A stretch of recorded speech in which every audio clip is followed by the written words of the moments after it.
Hello. Today we are doing what I guess is the second half of 2021 Autumn Wonder Festival, but it seems like this event is very disorganized. My usual sources don't even have like a Wonder Festival page, but we will go through it all, we'll see what happens, and we'll hope there's some good stuff. So to kick it off, we'll be starting on Phat Company's Twitter, because I always forget that they post their stuff separately to One Hobby. So I think this first one, this was already part of One Hobby, wasn't it? They announced a whole bunch of Umamusume characters. Fellas who like horse girls are going to be happy about that one, I suppose. And for a lot of these, the translations for the names and stuff aren't going to be that good, so I apologize if I have absolutely zero clue. Like this one, which I think is an original character. I really enjoy this character design, apart from the no clothes part. The rest of it looks really cool. I think if they handle like the finishing on all these different materials well enough, it's going to be a pretty cool scale figure. So, interested to see how that turns out. Here is a HoloLive scale. I am not familiar with this VTuber. I'm not huge on this character design though. It looks a bit too generic fantasy maybe. Another Girls Frontline scale. Phat Company does a lot of these, and generally I think they turn out pretty good, so I'm interested to see how this is gonna turn out. I'm just really hoping they have a substantial base to go along with it. I think that would go a long way into making her look way cooler. Another Girls Frontline one, again, that looks pretty cool. I like the color scheme just because it's a bit out there and we don't see much of these like dark greeny sort of colors, so looks cool. This one I can definitely pick out. This is Ryzer from the second game.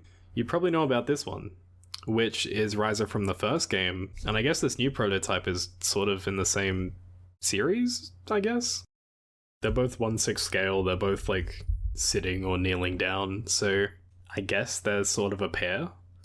I'm definitely liking this sculpt more than the first one, primarily because it just looks a lot more fun and interesting and dynamic.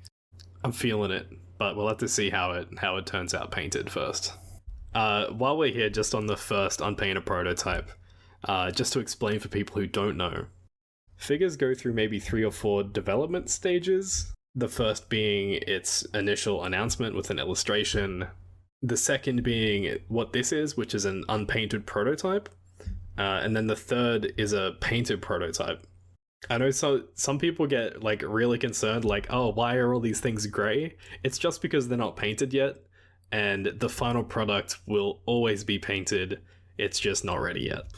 Damn, they like their sitting figures. This is Albedo from Overlord, and she already has like a lot of really cool figures. As always with these, the sculpting on all the feathers is great, her clothes look great. Maybe the only thing that I'm concerned about could be her face, but you don't really know until it's painted. I don't know who this is. The Google Translate says red pine maple, and she doesn't look like a tree, so what? Okay, I did a bit of Googling and I'm led to believe that this is from Danganronpa. I think the piano bass here is really cool. Especially like the keys are pressed down where they're standing. I love that. Also, I guess these are like pages flying around everywhere. I like what it does. It makes it feel more dynamic. And I think this one will look really good painted. I'm going to assume this is another Girls Frontline figure, just because there's a gun here. I think the sculpt is looking pretty good. I always like layered skirts and dresses like this. I think they just look fun. So yeah, it's not bad, but maybe not as interesting as some of the other Girls Frontline figures. Is this another one? Like, this is seriously the only thing they make anymore. This one is definitely going more on the fan service side. I think maybe the big thing that catches my attention just from the sculpt here is how cool these ripped sleeves are. They look pretty nice. If the painting and weathering on these is like good enough to really sell that effect, I think that's gonna be a really nice addition. Am I gonna have to censor this? Why is there a drone carrying a lantern? Anyway, I really like the hair on this. It's such a nice vibrant blue, and her face looks really good as well. I think the contrasting blues and oranges really go a long way in making this figure stand out a lot. Hell yeah. Again with the sitting figures. Anyway, this one is from Arknights, and wow, I love that base. The one thing I'm not sold on is the coloring, but the sculpt and everything I love. I think that's great. If you look into this stuff, there's like a lot of teeny tiny detailing in there. Oh, this one's from Shadow's house. I don't like this a whole lot. It just looks a bit simple. See, I'm not really feeling it unless it's particularly cheap or something. Another bloody Roxy. When will they learn? When will they learn? This base looks terrible. I like her face though, probably more than any of the other ones, but still waiting for one of these Roxy figures that I'm really positive on. And this is the last one from Phat Company, which is Skadi. Given that she's so purple, I really like what they've done with her purple coloring. They've had to put a lot of effort into having a lot of different purples to make sure that she wasn't just all one purple. Does that make sense? I hope that makes sense. You can kind of see like every different material and layer on this. It looks different, which is really what they needed to do. As for the base, I feel like it's so close to being really cool, but since these crystals are just like on a random black circle, it loses a lot of its appeal, I guess. Okay, we are staying with Fate, but we're moving on to Q's Q now. And wow, look at this. This sculpt is insane. I love it. I love it so much. For those who don't know, this is Lancer Artoria. She's gonna be colored like this. And that jousting stick, what do they call them? I guess it's a lance. That's gonna look amazing. Everything about this sculpt just looks sick. She's 1/8 scale, which is understandable. I think we should do predictions on what the price is gonna be. Put your prediction down in the comments. I'm going with 47,000 yen. Next is Shuten Doji. She is a 1/7 scale, and this looks really cool as well. I'm loving that Q's Q is doing really experimental bases like this. It adds so much more life and energy to a figure. She's got so much more presence here than she would just standing around. And this foxy spirit thing looks really cute as well. Color me impressed so far. I don't remember Q's Q ever doing sculpts that look this good before, so I'm tentatively excited. This is gonna put my Fate knowledge to the test. I don't know who this is. Is this someone new? I do like the design though. And then I guess they're doing their own version of Okita here. Good Smile already tried to do one. Maybe it was a different Ascension, but it ended up just looking really weird. So hopefully Q's Q can do a better job. Apparently they're doing another Shuten Doji. This looks weird. I think all of that just comes down to the concept of it. I feel like anyone holding out for a Shuten Doji figure is just gonna wait for this one. Because why not? Why not? Next up we have Bondrewd from Maiden Abyss. I will say that the sculpt on this, it looks pretty good. But the main thing about this figure is going to be the paint job. He is just covered in one shade of black. Just trying to do that simply on here, it's not going to look good. You're going to lose a lot of detail, I think. So yeah, this one's definitely a wait and see before you get too excited. I swear there was a figure recently that looked exactly like this. This looks fine. At the very least, I appreciate that the sculpt is a bit fun and playful and cheeky, so it's got that going for it. And then we got this AK lady. Sure. But it doesn't stop there. We've got WA2000. Again, this lands in the category of she looks a little bit too boring just standing there. The sculpt is okay, I just feel like they could have done a lot more with the whole thing. And then the last of the Girls Frontline ones from Q's Q is this one. I think this girl has at least 1 or 2 figures already, right? She's got a lot more detail like all over her body than the other girl does, so I think she'll fare a bit better. But Phat Company's already done one of these and I'm not really confident that this one's going to turn out any better at all. I actually have no idea what this is. Woohoo! In case there wasn't enough Roxy already, now we have Roxy with no pants. Yankee with no brim! And her red-haired friend, I guess. If these turn out to be the best figures of these characters, I'm going to scream. This is a character from The Legend of Heroes.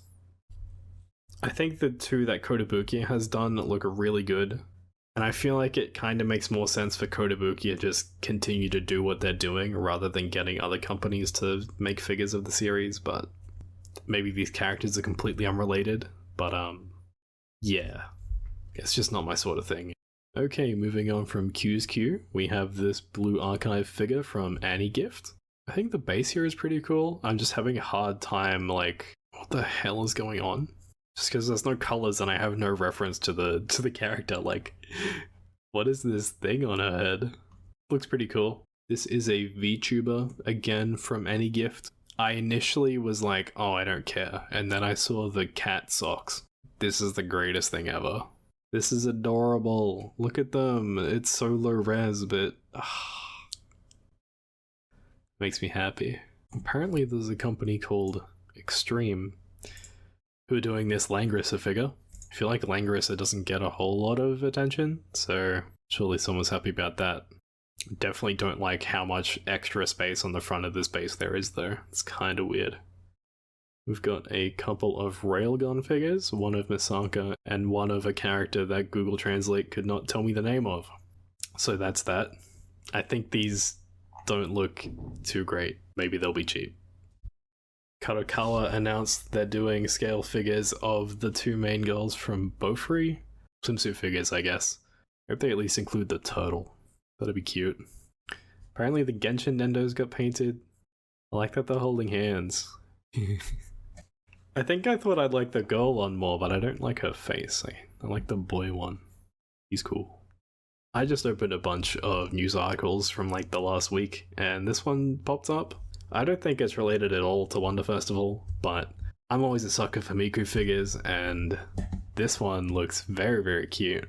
I love the colors on this dress, how it seems to go from like light blue to a purple. Look at it, look at the dress! And the base looks really nice as well, also using that sort of piano theme. Going back on Twitter for a sec, because I almost completely skipped Spiritale's announcements. I really like the look of Spiritale's prototypes. I just like the lighting they use. Really makes the shading look spectacular. I think this is Kurumi. It definitely looks like Kurumi. I don't like the pose at all, but I'm a sucker for the colors. The colors look really nice. And I don't think there's a whole heap of her in this purple thing yet, so maybe it'll be okay. This is Miku, right? I think the sculpt here is pretty cool. I think what's really going to tip me over the edge as to whether I like this or not is how the coloring turns out. I feel like Miku teeters between I don't care and I love it a lot, depending on how the hair shading looks. Either way, it looks like there'll be a lot of detail on her outfit, and seems pretty cool. Spiritale is also getting their feet wet in Hero Academia scales. There's already one or two figure lines that already do interesting stuff like this with these characters. So I don't know how this is gonna go. At the very least, I think this sculpt does an excellent job of actually conveying her power. And it looks pretty fun and playful, so I think it'll be cool to see it painted. Hope they do a good job with it. Now this I really like. This immediately gives me flashbacks to Good Smile's Yotsugi, which is one of my favorite figures. Absolutely love the sculpt. People love Toga. I think this is gonna look amazing. I think the only way this is gonna miss is with the price. And the last one from Spiritale is another Kurumi. Is this a wedding dress? Is that what I'm seeing? The sidebar says original lingerie swimsuit, but this definitely looks like what the industry will call a wedding dress. I definitely like the base, and I'm not sure if this thing behind her is supposed to be clear or not. That might just be placeholder. It could be one of the better Kurumi figures, even if I won't personally like it because of the outfit. They're also doing an Albedo scale and a Mai Sakurajima scale. And then to wrap it up, there's a handful of figures that were announced last week as well. Marie Antoinette, who I've always liked the design of. So first off, I'm really liking this Caster Ultra. I think just as like a whole package, this looks nice. The staff has a lot going on, and I think like in general, the whole thing just looks really nice. Did I talk about this in the One Hobby one? I don't remember. So Need is doing a handful of Azulene figures, just announcements really at this point. This one looks like it's gonna be cute. What, is this like Lolly Illustrious or something? It says it's a non-scale, which is interesting. I wonder how big she's going to turn out to be. And then one last one, which has a picture of a prototype instead of the prototype. So that looks very standard for Azulane figures. And then wrapping up this entire thing, we've got Rei and Asuka. I don't necessarily care about the girls that much. Like Rei, she's not looking that good, I don't think. Maybe it's just the photo. But I think the bases on these look really, really good. There's just so much to that. It feels like they put all the detail and effort into the base. And look at the Rei one, that's even more impressive. There's just so much going on there. Even though I guess it's just a bunch of garbage, it looked really nice. But I think it really elevates them from being very standard looking Evangelion figures to being something I'm suddenly interested in. So that's going to do it for this video. I hope I didn't miss too much. It was kind of rough trying to track down complete information about a lot of this stuff. But I think we've seen a good showing, especially from Q's Q. They have some cool stuff coming up. If you did enjoy it, I'd appreciate it if you liked the video and subscribe to my channel for everything anime figures. This has been the Ando Experience, and I'll catch ya in the next one. Bye.